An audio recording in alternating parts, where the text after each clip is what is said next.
So what is culture? What is culture to each of us? Culture is sort of a collective habits and beliefs of us and our organization. We present culture by the way we present ourselves.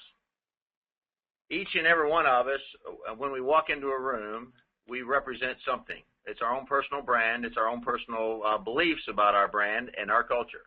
And so I think that the first thing that, when I think of culture, is I think that we have to represent and we have to provide what we call a shadow of the leader.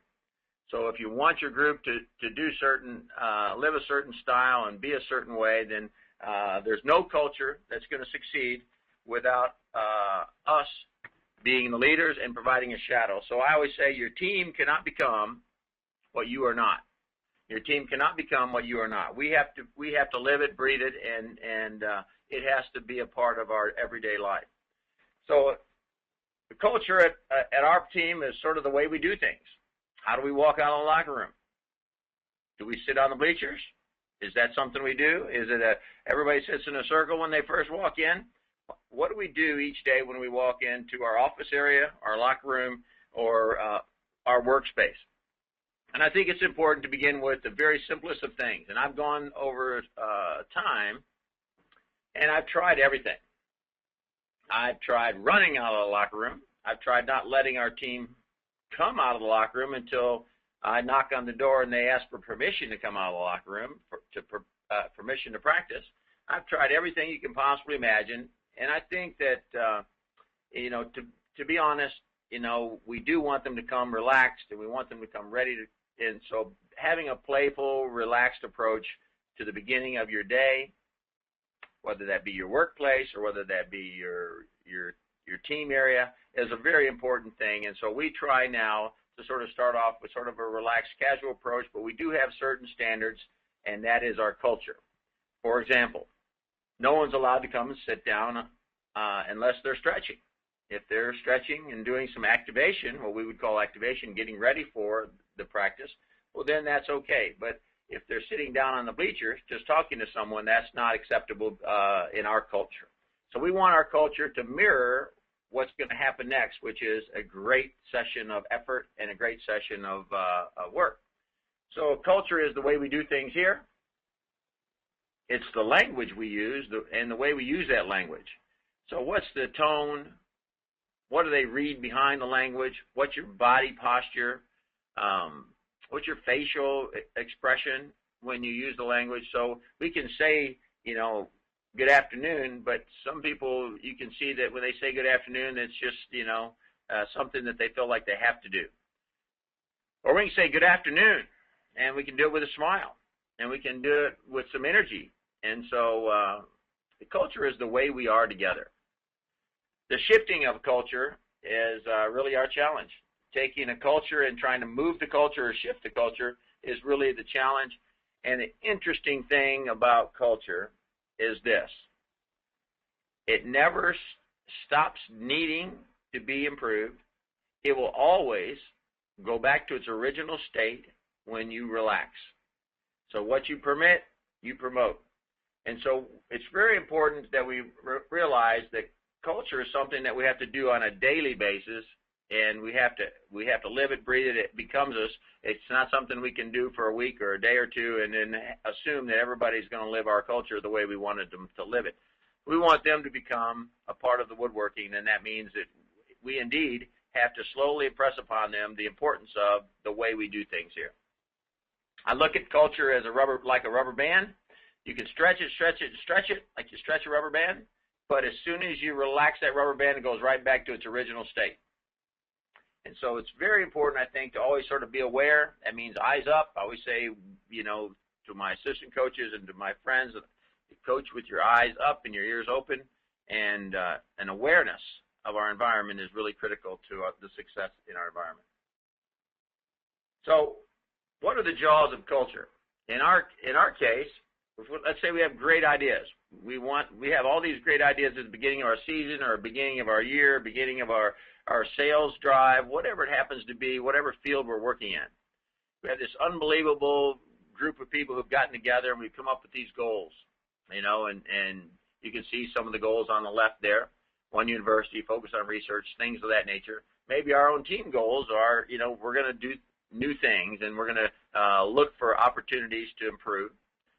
And as we throw these ideas out there and put them on the table and we discuss them and we move them through, as you can see, there are barriers to success. Whenever you have a new idea, there's someone who's going to buy it. There's someone who's going to immediately think it's a terrible idea. I've tried it before, or I've tried it a little bit like that, but not quite exactly like that. And so therefore, I know best.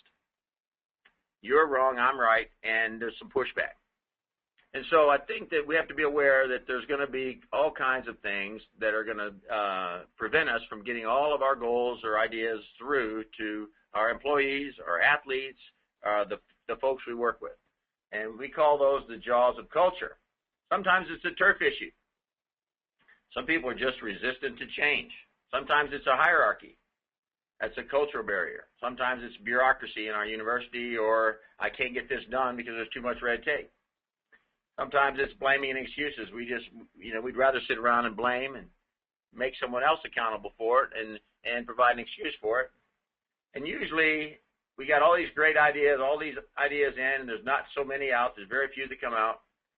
And sometimes it's a lack of bias for trust, lack of openness.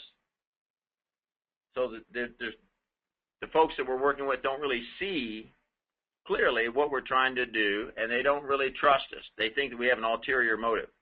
So as a leader and providing a shadow leader, I think having a really open door policy, having an open book kind of experience for those people you work with and or coach, in my case, is very important.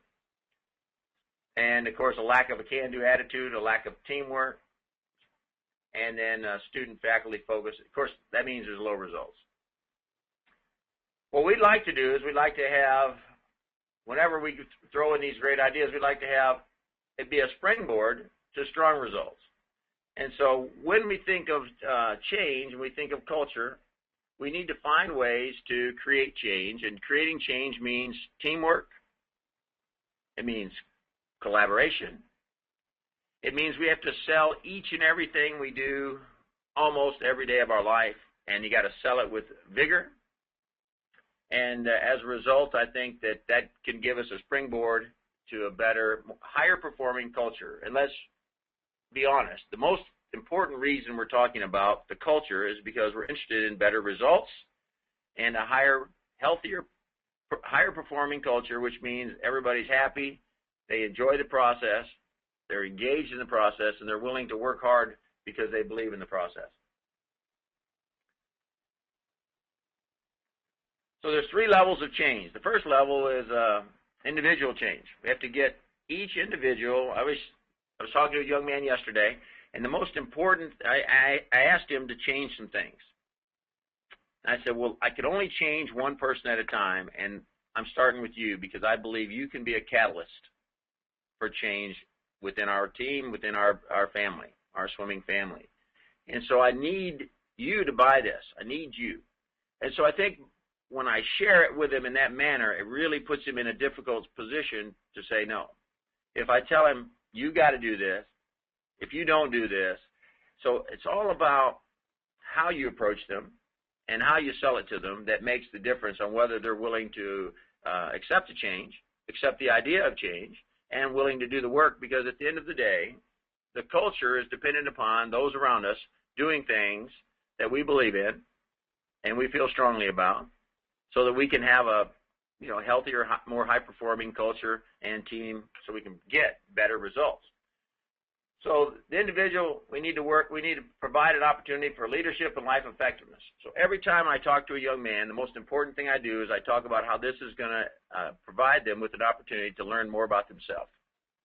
So if I can get you to improve and learn how to change, get comfortable with change in your life, and realize that collaboration, teamwork, being coachable, teachable, and providing, some insight to this young person or to somebody in your workplace, providing some insight can really be helpful to them in a human way. This is going to help in your life. How?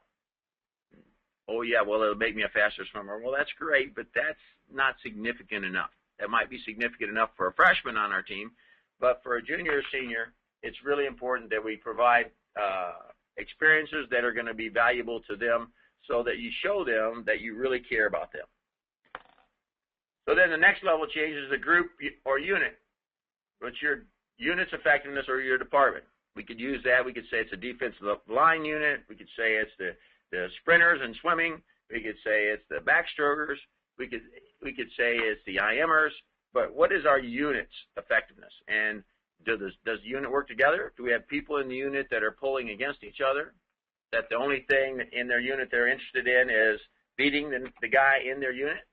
And so when we have this kind of competition that's unhealthy competition, then it promotes lack of trust, lack of teamwork, which can't help our culture.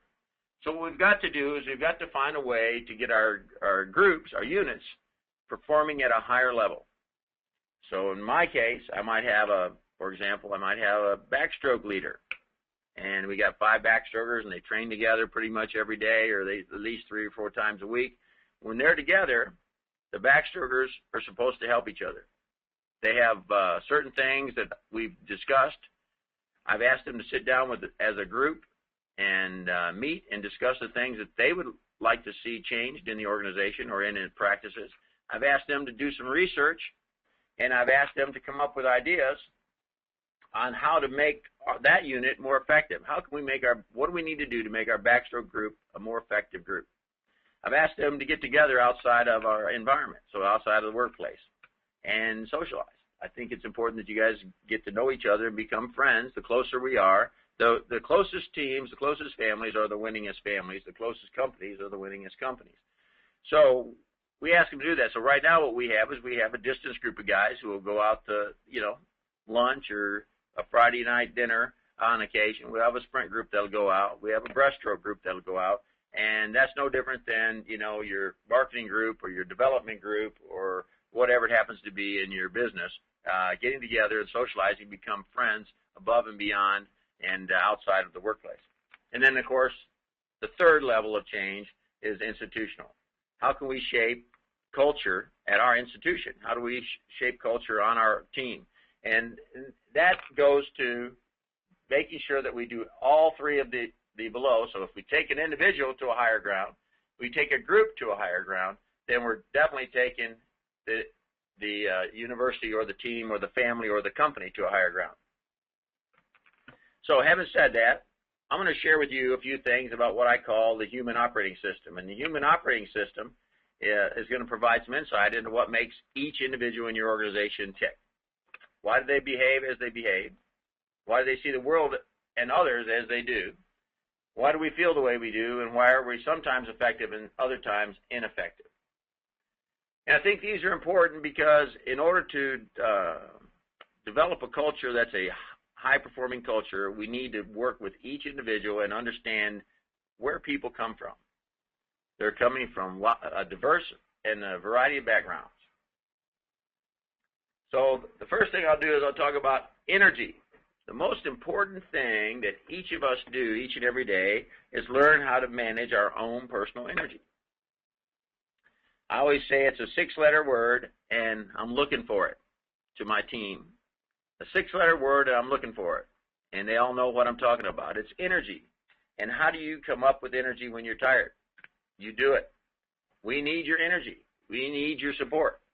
So energy is the number one thing that you bring to an organization. If you walk on the, in my case, you walk on the pool deck and you're not very happy to be there, and you consider it work instead of play, kids will see that. If you come and you tease them and you play with them and you can still work them hard, then they'll accept that.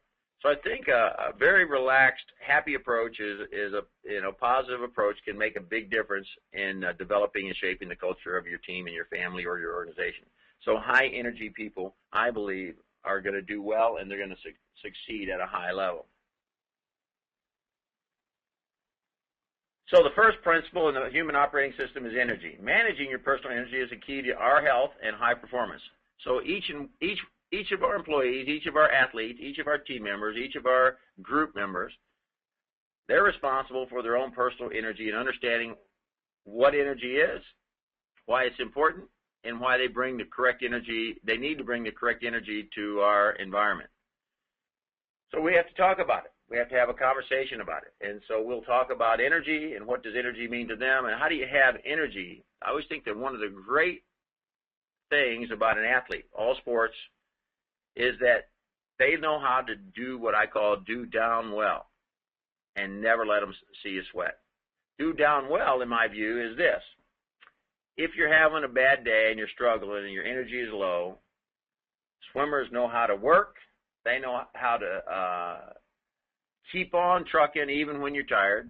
Athletes understand that the practice is going to go on, so it doesn't matter the sport, but I think what it does is it teaches them that for the rest of their life, they're responsible for their own energy, and they're accountable for their own energy. And so whether it be in the workplace or whether it be in a team arena or the sports arena, managing their energy is really important. Energy is a reflection of our inner feelings. Then there are different types of energy, as you well know. High positive energy, energetic, enthusiastic, sort of the way I'm sounding now. Low positive, sort of reflective, grateful. High negative, somebody jumps in front of you and on your way to work, and and sort of you feel like you're getting pushed off the road and they're driving crazy, and it sort of makes you angry or hostile. And low negative, worried, depressed, passive aggressive. Maybe in some cases you've had a family member have struggles. But I always think that the most important thing that we can do when we talk to young people, when we talk to our those we work with, is to get them to understand the value of managing these. So there's a time in our day where we need to really be high energy. Maybe it's the time to really get together and lay it all down and collaborate as a team or a family, and we need to pull it all together. And there's a time where we need to be reflective, maybe grateful or thankful, and it's not every day necessarily, not every part of every day, but certainly there's a time for those. But I think it's really important that we teach people and we teach ourselves and we provide a shadow of a leader that the high negative, the angry hostile can be controlled, and that we don't allow people to control our day. We don't allow people to control our energy. We don't allow people. I'll give you an example. Let's say that I'm driving down the road.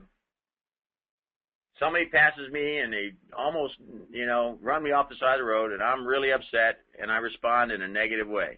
So we had an event. The event was somebody passed me, and I didn't like the way they passed me. They were a little bit of a jerk about it. I thought, that's how I read it. We had a response. My response was to get angry, get upset, get my heart rate going.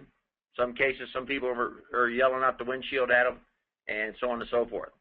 And let's just say, for the sake of argument, that a mile down the road, we see the same car pulled off on the side of the road, and the man is delivering the baby of his first child. So how do you feel now? And what I'm saying is that I think that sometimes we allow people to control our energy without regard to realizing that we're the ones who are in control of our energy, and we're in control of our feelings. And so it's important to realize, I always say, don't let others change your day. This is your day. This is your time. As Herb Brooks says in the Miracle Speech, this is your day. This is your time. Their time is done. And so I think reminding ourselves that high negative energy is indeed something that we need to try to avoid and get control of.